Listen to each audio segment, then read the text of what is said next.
Theories of organic evolution, today's topic. So basically, there are four main theories. One is Lamarckism. Lamarckism.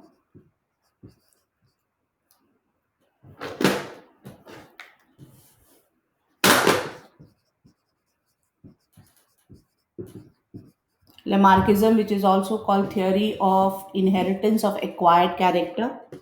Second, Darwinism,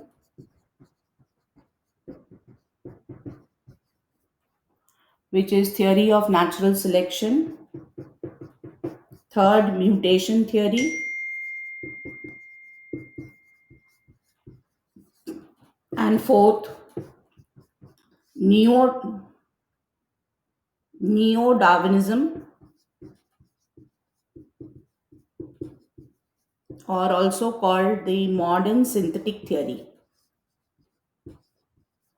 Modern synthetic theory. So, four theories related to organic evolution, and Lamarckism was. So, we start with the first one, Lamarckism. So, Lamarckism is also called theory of inheritance, inheritance of acquired character. Theory of inheritance of acquired character. So, we start with the first theory. And why is it called Lamarckism? Obviously, it was stated by Jean Baptiste Lamarck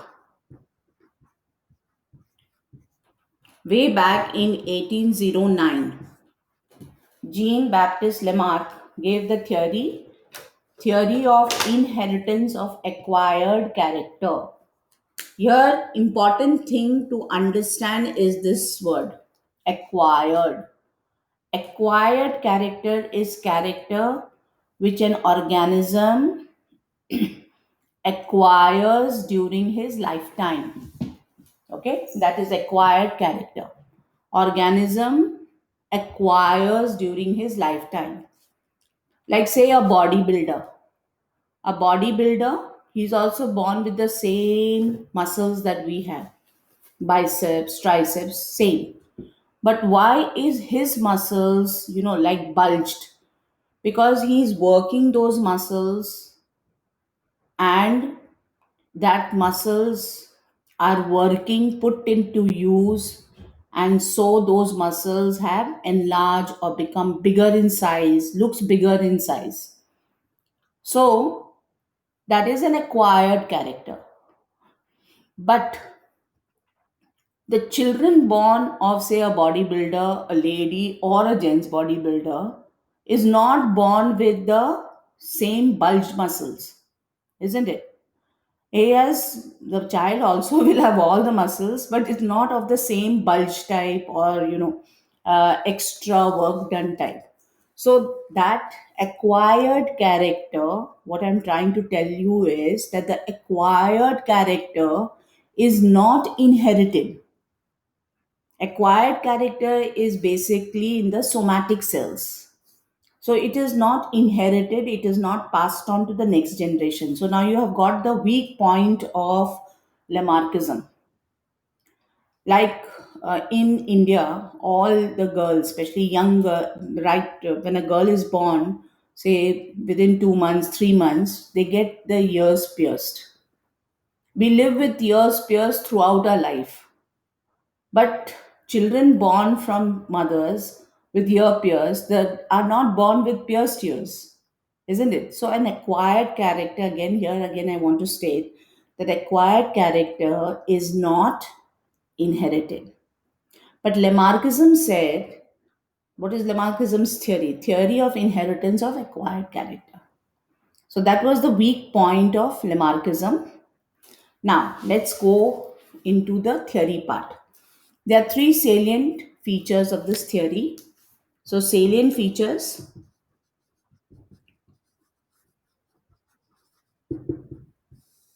one, change in environment;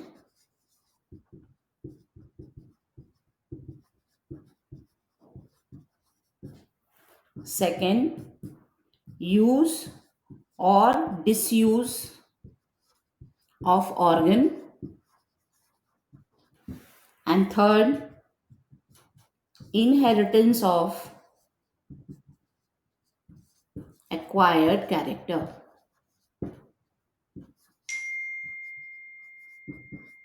So, there are three salient features in Lamarckism, 3 points.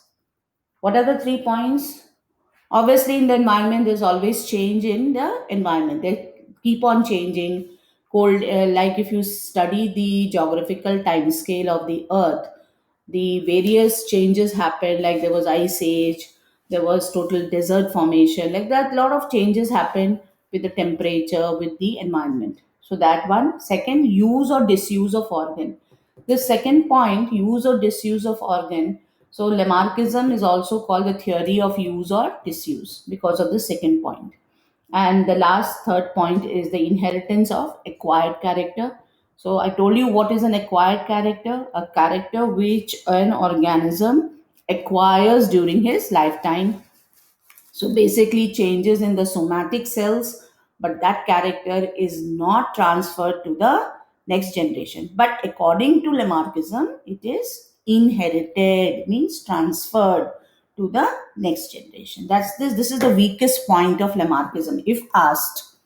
Fine. Now let us take the example of evolution of giraffe. I will explain through Lamarckism. Evolution of giraffe.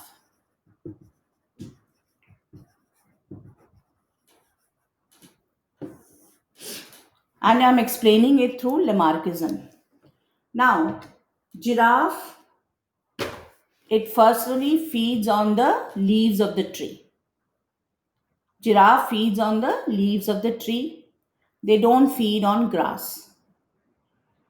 Second point is giraffe has a very long neck, and if you see the forelimbs of a giraffe, a long neck, the forelimbs of a giraffe, this is the forelimb, is longer than the hind limb. Body is tapering down like this. So forelimb. So two things are important in the evolution of giraffe. One, that the giraffe has a longer forelimb than the hind limb, and second is the neck, longer neck. Now, if you see in mammals, any mammal, take any mammal, the important characteristic feature of a mammal is that the neck, this neck of ours, we have only seven vertebra in it. Seven vertebra, cervical vertebra, seven. That's an important characteristic of a mammal. One of the important characteristics. So we have seven, giraffe also has seven, an elephant also has seven, a rat also has seven. So this is important part. So what happened? One, in the evolution of giraffe, one, the neck became longer and forelimb became longer than hind limb. Now this giraffe is basically, like I said, it is to feed on the leaves of the tree. So the giraffe has evolved from an animal which is the size of a sheep, small animal, which did not have a very long neck and long forelimb. It fed on the tree leaves of the trees. The size of the trees was small. Okay? So size of the trees was small and easily this animal could feed on the trees. Now what happened? First point we are touching. Change in the environment. The environment changed and the trees became taller. The trees became taller. So coming to the second point, the giraffe had to stretch its neck and forelimb in order to reach the leaves of the tree. So two things was used, two organs were used. What were the two organs used? One, the neck and the forelimb were used. And because of the use of this, these organs developed and they became slightly longer in those organisms who were using it more, and they became slightly longer, and this longer character was passed on to the next generation. Coming to the third point, inheritance of acquired character. So it was passed on to the next generation, and the giraffe over here had a slightly longer neck, slightly longer forelimb. So this thing did not happen only for a few years. It kept on changing. Every time there was a change in environment, the trees became taller, taller, taller, and the giraffes had to keep on using their neck and forelimb use theory. And it is so this longer character was passed on to the next generation. Every generation, the size of the neck and the forelimb kept increasing till the present giraffe evolved. So, this is the theory of evolution according to Lamarckism. Okay, so use of organ. Fine. This is use of organ. Now, in your syllabus, you have the evolution of giraffe according to Lamarckism. And when you are explaining, you have to touch on these all the 3 points. First, give the salient features. Evolution of giraffe. These were the points. Change in environment. Size of the tree increase. The giraffe had to use its neck and forelimbs more often. They were used. These were organs which were used. They became slightly longer in length, and that character was passed on to the next generation, inheritance of acquired character, and the present day giraffe evolved. Now, just for your information's sake, I will give an example from disuse, which can be asked in entrance exams. So, what is the disuse? Like, take the example of snakes. Snakes don't have limbs. Fine? Snakes don't have limbs, they are limbless reptiles. But there is an evidence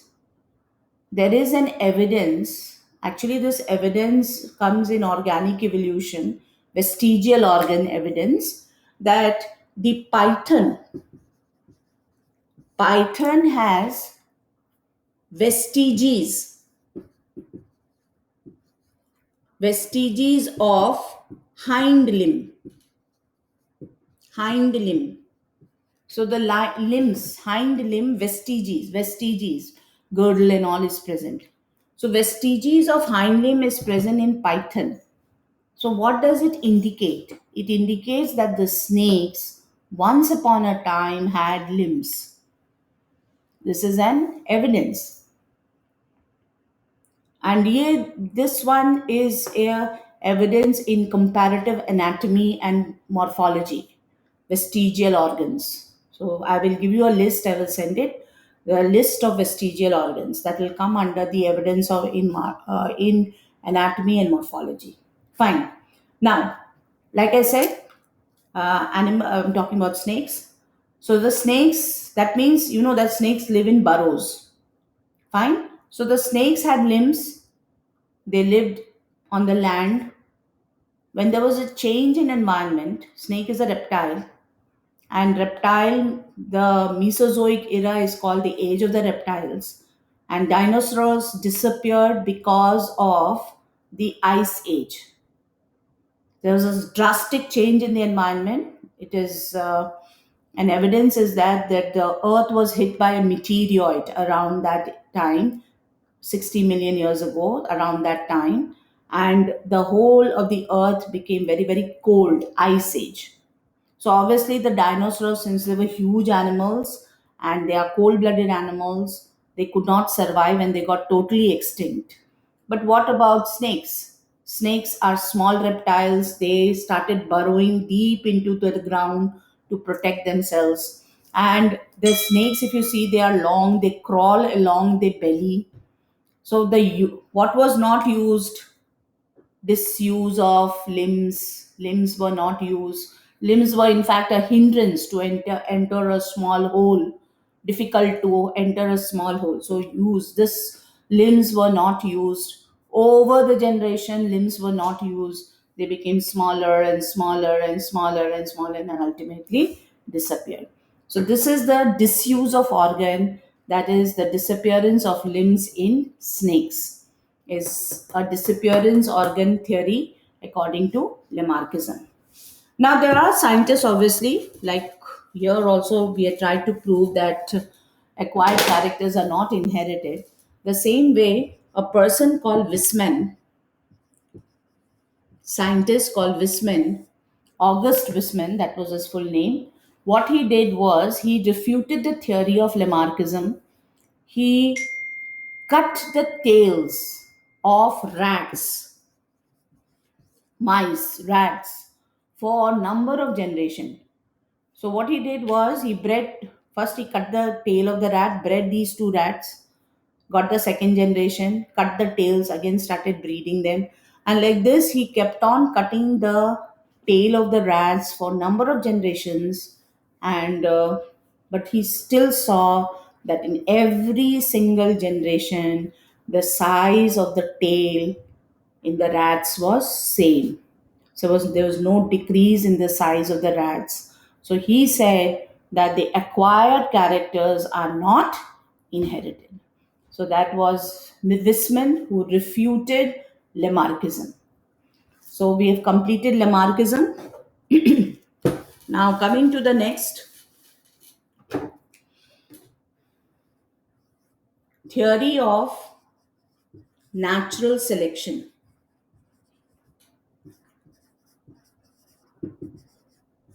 also called as Darwinism. Theory of natural selection, also known as Darwinism. So Darwin, Charles Darwin. You have heard this name when we were explaining adaptive radiation, Galapagos Islands.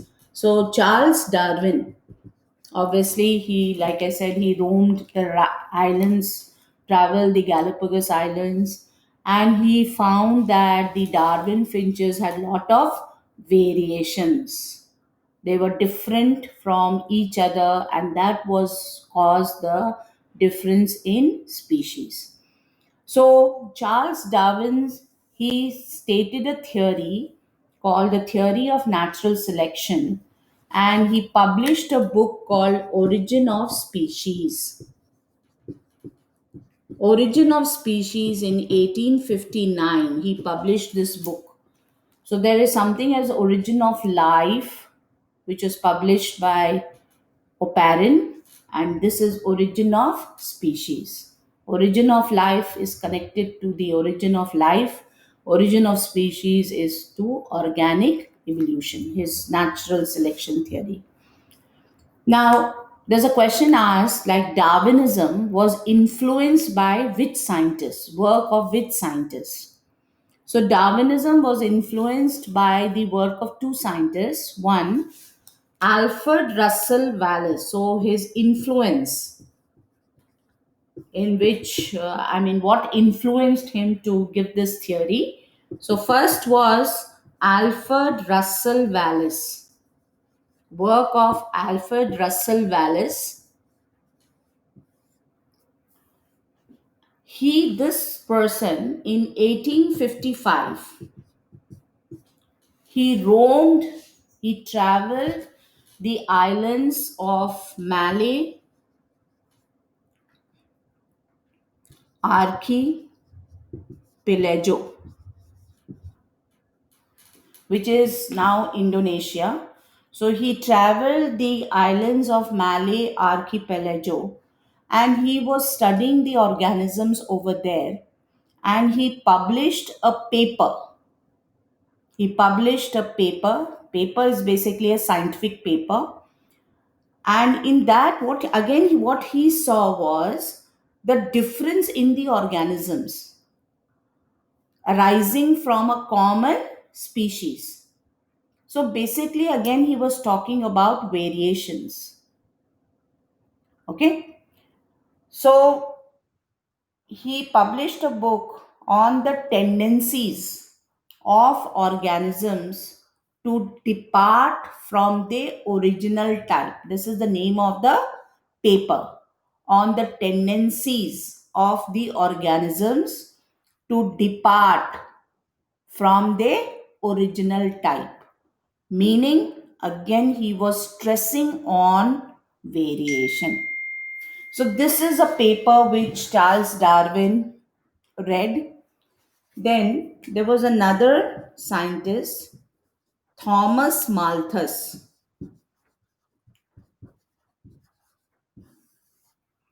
Thomas Malthus, he wrote an essay on population. Population essay way back in 1798. See, to prove a theory, what all the scientists have to do, they have to pick up the findings of the different scientific people who have already worked before them, and then elaborate on that. When you write a paper, you have to give the uh, reference also where you are getting your theories from. So all lot of reference work you have to do. So Thomas Malthus, his work was on population essay. He wrote a population essay. And what does this population essay say? Says that human population grows geometrically. Human population grows geometrically, which is 2, 4, 8, like this, doubling. Human population grows geometrically, whereas the substance sustaining it, like food hai, environment hai, water hai, substance sustaining it grows arithmetically, like 1, 2, like this, small, slowly grows arithmetically. So obviously there is a disbalance. Human population grows geometrically, substance sustaining it grows arithmetically, so that there is a disbalance caused, and this disbalance is checked by the natural catastrophes like earthquake. When there's an earthquake, there's a lot of deaths. When there is floods, there's a lot of deaths. Famine, that is drought, lot of deaths. So volcanic eruptions, lot of deaths. So these natural disasters are the positive checks to control the population. So, two person who influenced the work of Charles Darwin.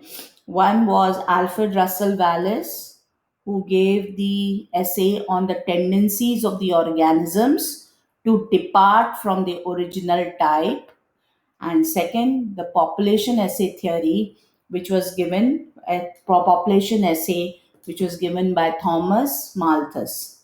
So population plus variation, these are two things which Charles Darwin incorporated in his theory. So now coming to what are the salient features of Charles Darwin, Darwinism or natural selection. See, natural selection. So there are 5 points in this. Lamarckism has 3 points. This has 5 points. So like one, overproduction. Overproduction. Every organism has a capacity to reproduce. Lower organism has a greater capacity than higher organism. So every organism has a capacity to reproduce. Every organism can reproduce. Lower organism, like say a fish is a lower organism. A fish produces thousands of eggs at a time. Whereas if you talk about a human, in a human only one egg is produced in a month. So as we go from lower to higher organism, the capacity to reproduce, the physiological capacity to reproduce decreases. This is called differential reproduction. So this is called as differential reproduction. Another one mark question. What is differential reproduction? So every organism has a capacity to reproduce. Lower organism has a greater capacity than higher organism. This is called differential reproduction. Second point, struggle for existence.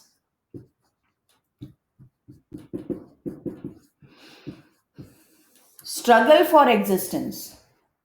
There are three types of struggle. Intraspecific struggle. +919425292801. Inner +919425292801.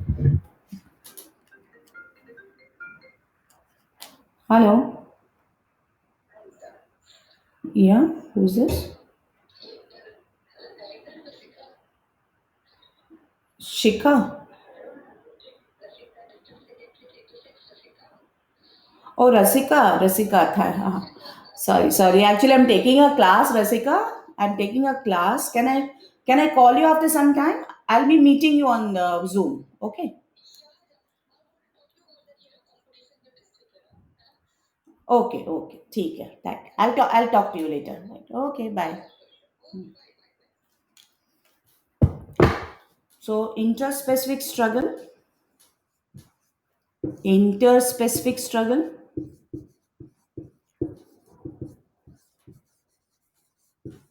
and environmental struggle.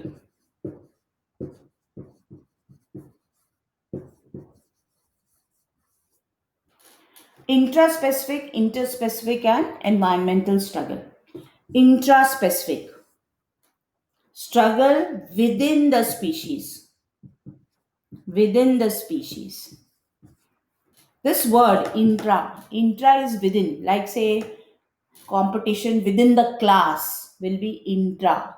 Between two class, inter. So within the species, this struggle will be very, very intense, acute struggle. Acute. ये भी entrance का question है which struggle is more acute that is intraspecific because it is for same type of food, same type of mate, and same type of shelter. Species have a common type of these three things. Basically, animals are basically showing struggle for these three things, that is food, shelter, and mate. Okay, so this struggle is more acute and this is within a species. Interspecific struggle between two species. The struggle becomes little less. And last one, environmental struggle of the organism with the environment. Environment also keeps changing, and the organism has to keep adapting to the change, and obviously the struggle is there. So obviously, any organism goes through these three struggle. If they are able to withstand these three struggle, they can survive. Otherwise, they can perish. So death will occur. So this is the second point, that is struggle for existence. Third point. Third point is variation. Organisms are different from each other in a species. There is difference in the physical difference, behavioral difference. Obviously, there is a difference in the organism within a species. That is called variation. And most common example I give for variation is that we all humans, we have the same character, body character, but we all different from each other. Physically also and as also mentally. That is variation. Third, fourth point, natural selection.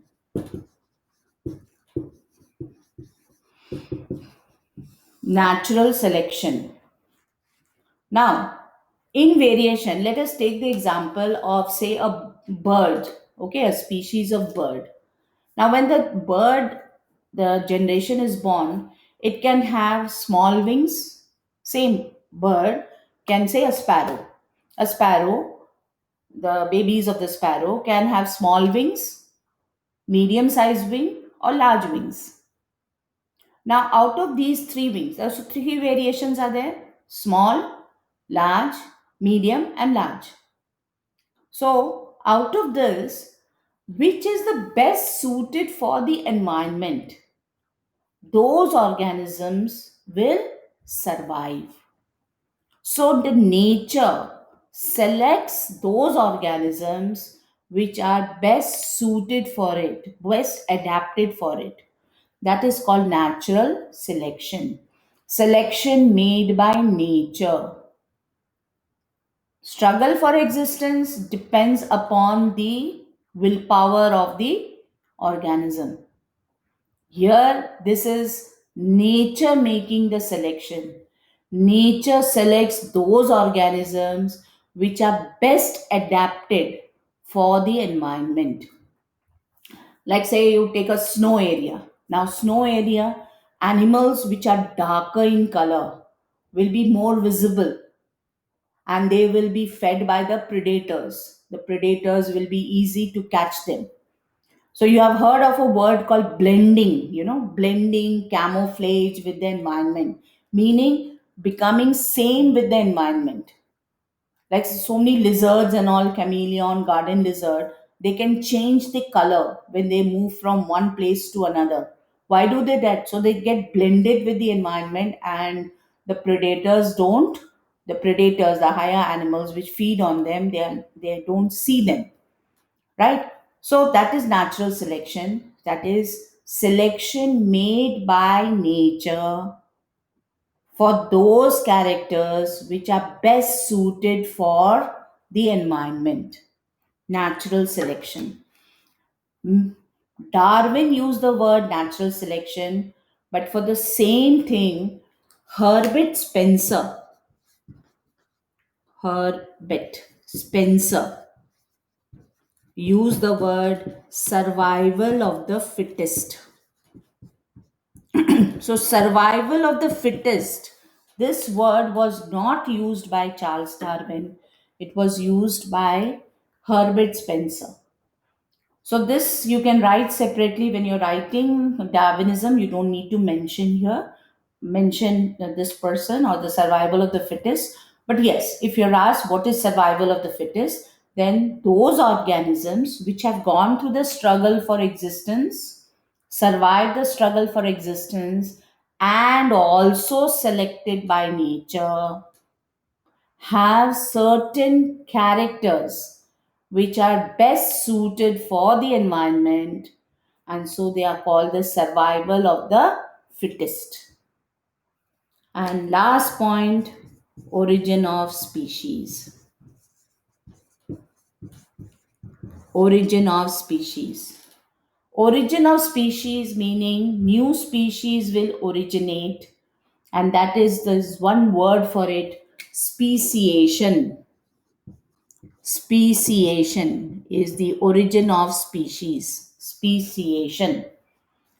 Speciation is origin of new species. Fine. Now, origin of species. Here, uh, if you remember about adaptive radiation, this is the mainland, and these are the Galapagos Island.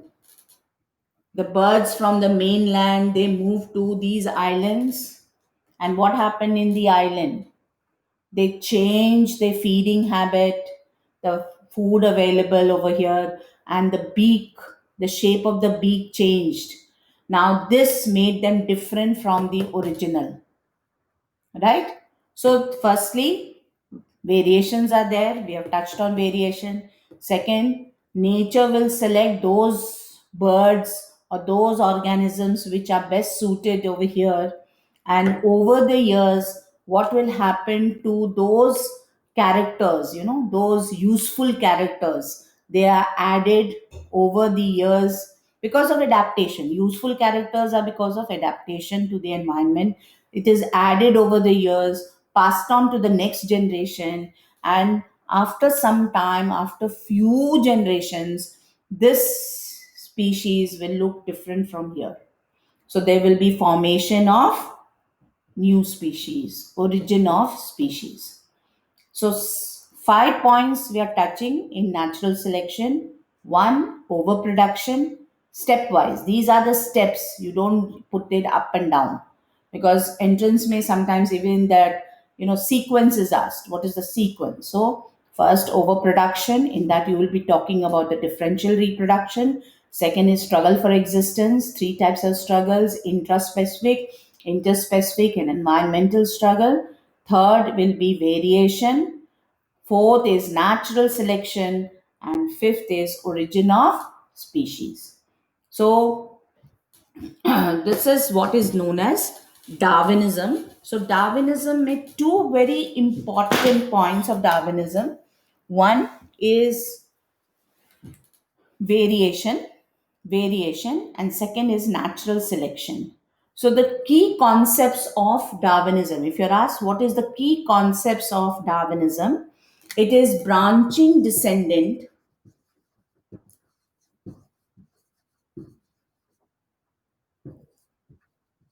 and second is natural selection. Natural selection. Branching descendant meaning from here different branches or different. So branching difference is basically is divergent, to diverge, and divergation is because of variation. So two important points of Darwinism. One is variation. Second one is natural selection. Whenever you write about Darwinism, these are the 2 points you have to touch in. Now, let us explain evolution of giraffe through this. Evolution of giraffe. In giraffe, already there were. So first point will be variation. Reproduction तो होता ही है, struggle for existence है. So we'll touch on variation. That in every generation there were giraffes having three lengths of the neck: small, medium, large. Same way forelimbs also: small, medium, large. So when the environment changed, the trees started growing taller. Obviously, the giraffes with the longer neck were able to survive. So they were the ones which were selected by nature. So nature selected which giraffes? Giraffe with longer neck. The other two, because of struggle for existence and natural selection, perished. And that is how the present day giraffe evolved with a longer neck. So we are stressing on 2 points only over here. One is variation, second one is natural selection. Another example I'll give on, you'll find that at home we have mosquitoes, a lot of mosquitoes around, and we use DDT or we use the pesticide, and maybe few days will be fine. But after say constant use for a long period of time, you will find that the mosquitoes are not dying anymore. So what has happened? The mosquitoes have become resistant to DDT, resistant to pesticide. So how do you explain this through Lamarckism and through Darwinism? So firstly, in Lamarckism, we'll say change in environment, DDT is sprayed. So when there's change in environment, DDT is sprayed, then the mosquitoes will try to adapt to the change. And when they are adapting to the change, so though that adaptation is passed on to the next generation, so then the mosquitoes become what you call as resistant to pesticide. So here there is nothing as use of organ, but yes, we can just say that they become adapted. In according to Darwinism, how do we explain? We will say that there are already two types of mosquitoes: variation. Mosquitoes which are susceptible die when we use DDT, and mosquitoes which are resistant. Say in a population of say 100 mosquitoes, 90 of them are susceptible varieties, and only 10 or very few of them are resistant varieties. So what happens when you spray DDT? The susceptible varieties will die, the resistant varieties survive. So variation हो गया. Now, what is selected by nature? You're changing the environment, you're using DDT. So, selected by nature is the resistant variety.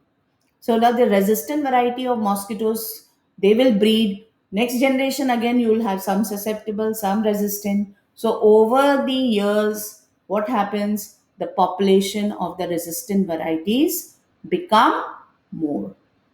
So, like this, when you touch on Lamarckism, you hit 3 points. In Darwinism, at least 2 points. Variation, very important. Second, natural selection. These are 2 points which you will touch on Darwinism. So, the questions you can answer like that. Now, coming to mm,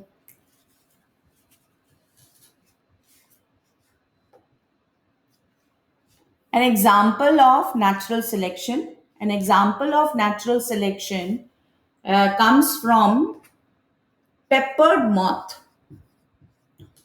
Peppered moth called Biston betularia. Scientific name Biston betularia, peppered moth. This moth is found in Great Britain, that is London, in the localities of London, England. This gives the example of natural selection. So if you are asked example of natural selection is this one, peppered moth, Biston betularia. Now, Biston betularia is seen in two varieties. Moth are butterfly-like, but lot of characters are different from butterfly. They are more nocturnal, means they are active during the night time. Butterflies are active during the daytime, and their wings, when they sit, their wings are horizontal like this. Butterflies, when they sit, their wings are generally closed like this or flapping like this. Whereas in moth, you will find that wings are horizontal to the substratum, and uh, moths are very generally dull colored. Butterflies are beautiful colored. So, a lot of character difference between a moth and a butterfly. So, two varieties of moths were found, light variety, which is gray variety, and second is the dark variety, dark black variety, which was because of a pigment called melanin. So, because of this pigment melanin, the color of the moth was dark. So light variety moth, dark variety moth. Now, these moths, where do they live? They live on tree trunks. So this is a tree trunk.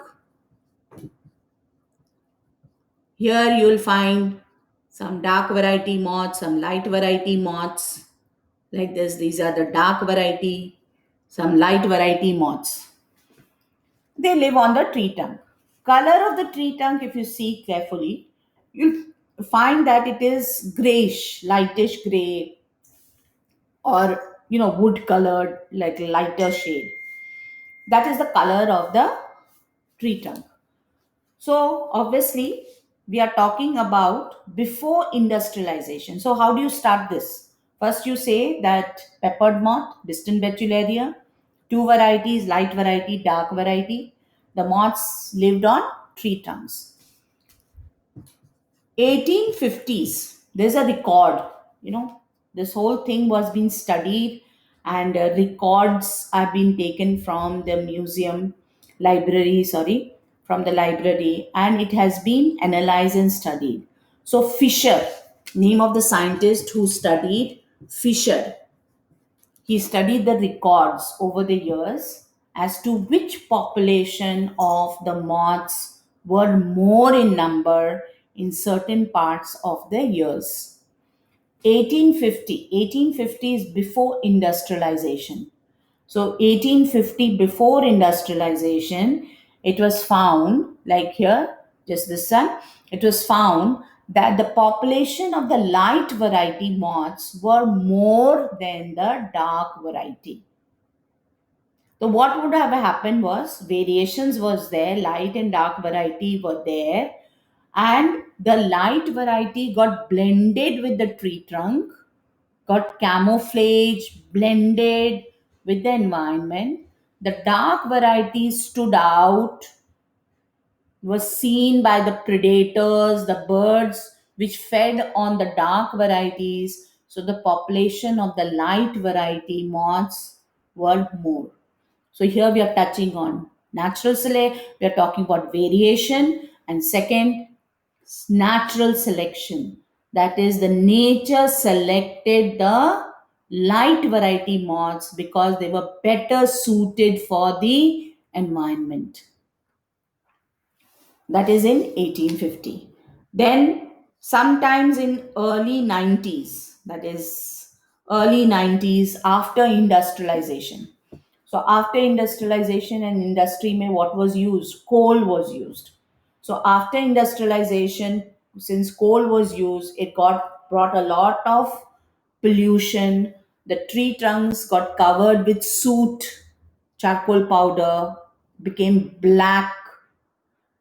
Now you will see which variety moths blended with the environment. The dark variety moths blended with the environment. Which stood out? It was the light variety. So nature selected the dark variety moths, and the light variety moths were fed by the predators. So the population of which variety increased? The dark variety moths increased during industrialization. After that came the discovery of electricity. Later on in 90s, you find the electricity discovered. Once electricity was discovered, electricity was used in the industries, no more coal.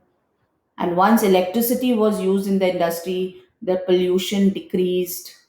When the pollution decreased and the soot over here was washed off by rains, again the color of the tree trunks became light colored. And when they became light colored, the light color moths blended with the environment. The dark color moths were more prominently seen by the birds, fed by the birds. So, again, the population of the light variety moths flourished. So, here, if you see each step we are talking about, and we are connecting it to industrialization, and that is what Fisher did. He connected it to industrialization. So, this example of natural selection is also called as industrialization melanism. So, industrial melanism, it's also known as industrial melanism. So, if you're asked, explain industrial melanism, it's an example of natural selection which was which is given by this peppered moth Biston betullaria found in different parts of England. Two variety moths, light variety, dark variety. Before industrialization, the light variety moths flourished. The reason, like I said, that they were better suited, selected by nature. So every single thing we are touching on two things: variation and selection of nature. Industrialization, soot formation. So obviously the environment was covered with soot, became darker, and so the darker variety moths blended with the environment. They were better suited for the environment, so they flourished. And lastly, when there was discovery of electricity, actually in your books it comes with settle over here only, but you can also write about electric current. When it was this thing, obviously the light variety moths flourish. So it was by Ford Fisher who explained in the olden times, and the newer times, HBD Kettlewell. Scientists call HBD Kettlewell. He studied the distribution of light and dark variety moths in the recent times. What he did was he went to different parts of England, and the polluted area and the non polluted area. And he uh, mm, explained the population distribution of the population of the light variety moth and the dark variety moth. Like a place like Birmingham,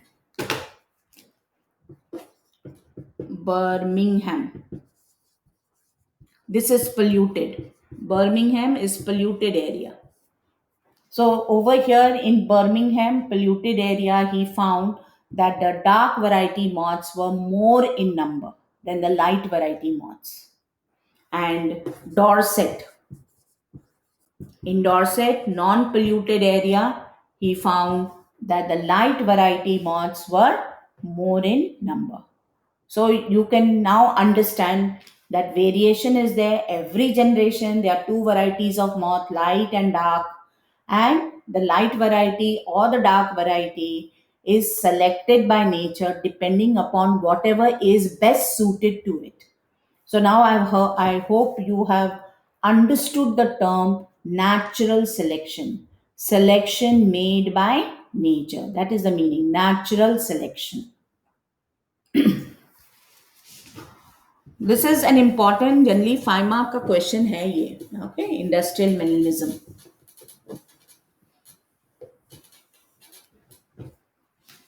Now, what are the types of natural selection? What are the types of natural selection? There are three types of natural selection. Three types.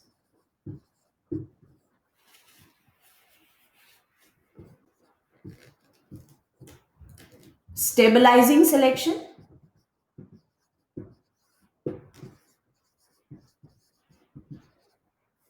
directional selection,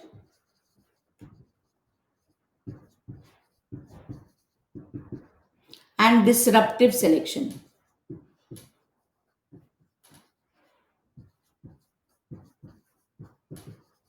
Natural selection is of three types: stabilizing, directional, disruptive. Very simple way I will explain. Like I said, for any character, any trait, there are three parameters. Three parameters. Like, say, the height: short, medium, tall. Size of the wings: small, medium, large. Color of organism: dark colored, light colored, medium colored, dark colored. Got me? So, three parameters for any trait. Stabilizing selection.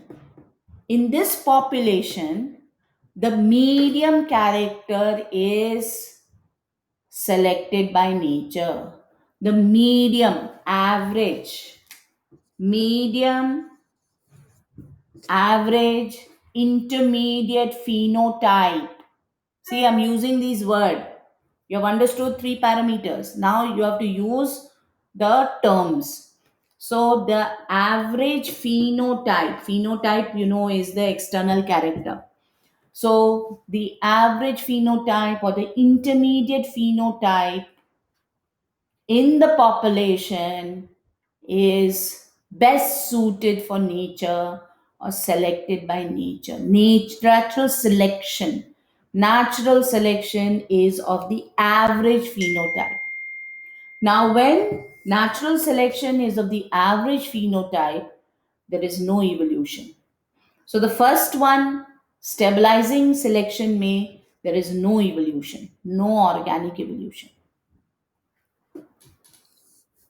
Second, directional selection. Here I will send you a picture of oysters. Some you will find light oysters and dark oysters and intermediate oysters. So the light and the dark oysters are not selected by nature. The intermediate oysters, because they are blending well with the environment, they are the ones which are selected by nature. So, like I said, this one is not causing any evolution, no evolution in stabilizing selection. And what is selected by nature? The average phenotype is selected. Directional, obviously, the word says directional means there is evolution happen. And here, generally, the larger character towards one side, the larger character is selected by nature. It could be the larger or sometimes even the smaller character, but either of the two, दोनों एक साथ नहीं. So general, you can say, we say extremes, है ना, small, medium, large. The two extremes may be selected by nature, but generally it is the larger characters, and generally smaller will be little going back, but generally the larger character. But yes, we leave it to that. But either of the two is selected by nature, and there is evolution happening here. Disruptive selection is also very rare. Out of the three, rare, disruptive. Here, both extreme characters are selected by nature. Both extreme characters. इसमें either generally longer. So this becomes little different from here. Okay. Here, both characters are selected by nature. Disruptive selection, very rare, but it will also cause evolution. So three types of natural selection, and if you see your NCRT book, there is a diagram also. So number of phenotype, organism with the phenotype.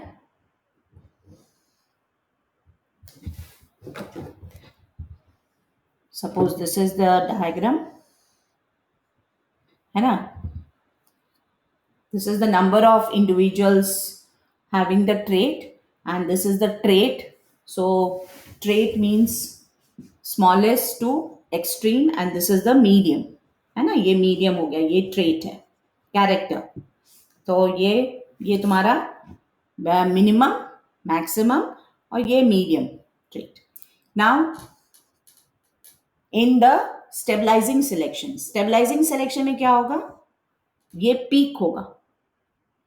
It will be picked up. You have to shade this area, because in stabilizing selection, which character is selected by nature? The intermediate character. So this is the diagram for stabilizing selection. Ye original. Now we are talking about next one, directional selection. In directional selection,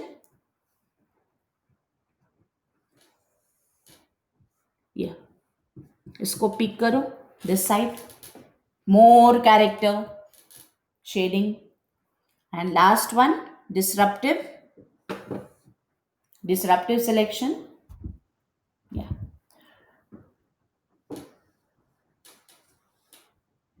this is disruptive. Two peaks here, smaller, larger, intermediate size not selected. This is disruptive. So this is the original, this is trait, and this is the number of organisms having the phenotype, and this is the original sort of the diagram of the graph. And then when there is stabilizing selection, the intermediate phenotype is selected more, so there is peaking. Here in directional, the longer traits or the one extreme trait is selected more, and last one, disruptive, both the extremes are selected together. So here two peaks you will find. So this is an important diagram. Simply diagram can be asked, and you could be asked to give the answer. Types of natural selection.